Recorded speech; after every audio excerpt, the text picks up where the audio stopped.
بسم الله الرحمن الرحيم. كل سنة وانتم طيبين وكل شهر وانتم طيبين. تعالوا نشوف جبنا ايه في بطاقة التموين. زي ما انتم شايفين كده في حاجات كتيرة قوي انا ما جبتهاش او ما كانتش موجودة، زي الرز، زي الصلصة.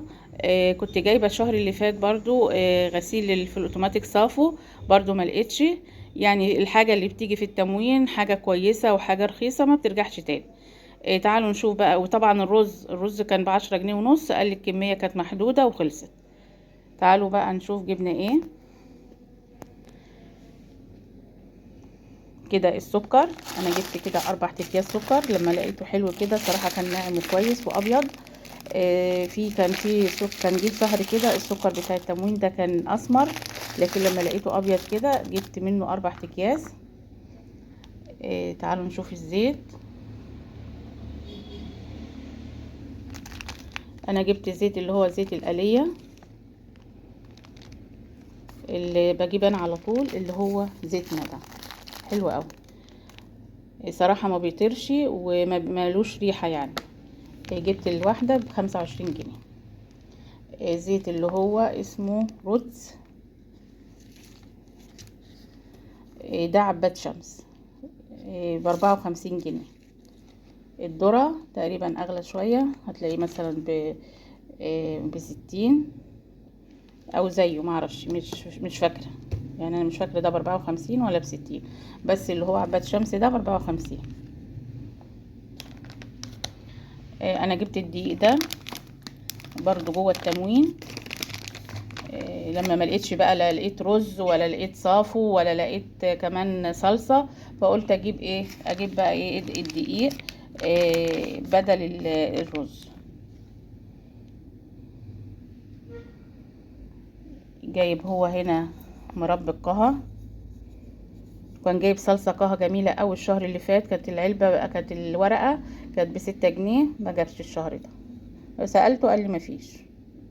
للحاجة اللي بتيجي في التموين ما بترجعش تاني، بتبقى رخيصة وحلوة وما بترجعش، بتيجي مرة واحدة يعني، تشوفيها تجيبي منها كمية.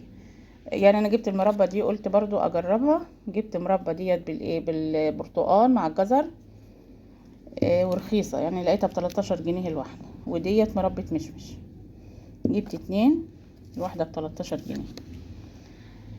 طبعا هو بقى مكرونة كتيرة هو جايب مكرونة كتيرة صراحة. جايب مكرونة سلفانة، ديت ب6 جنيه في التموين. طبعا جبت كمية، لما ما لقيتش رز جبت بقى كمية. جبت منها معوجة، ولقيت برضو الحياة ديت جبت منها شعرية.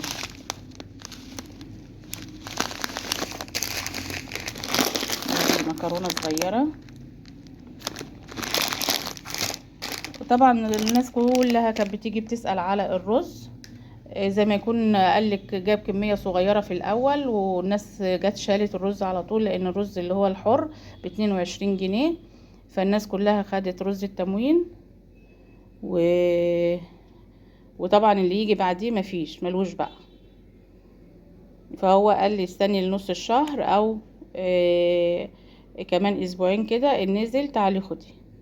طبعا انا جبت حاجتي بقى، استنى تاني الاسبوع انزل تاني، خلاص بقى. دي كل حاجة جبتها في التموين الشهر ده، طبعا حاجات قليلة جدا.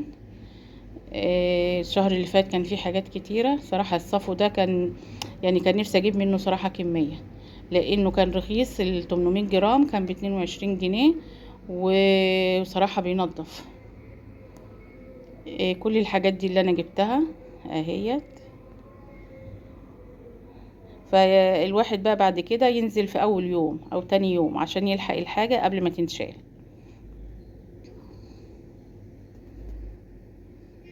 والسلام عليكم ورحمة الله وبركاته.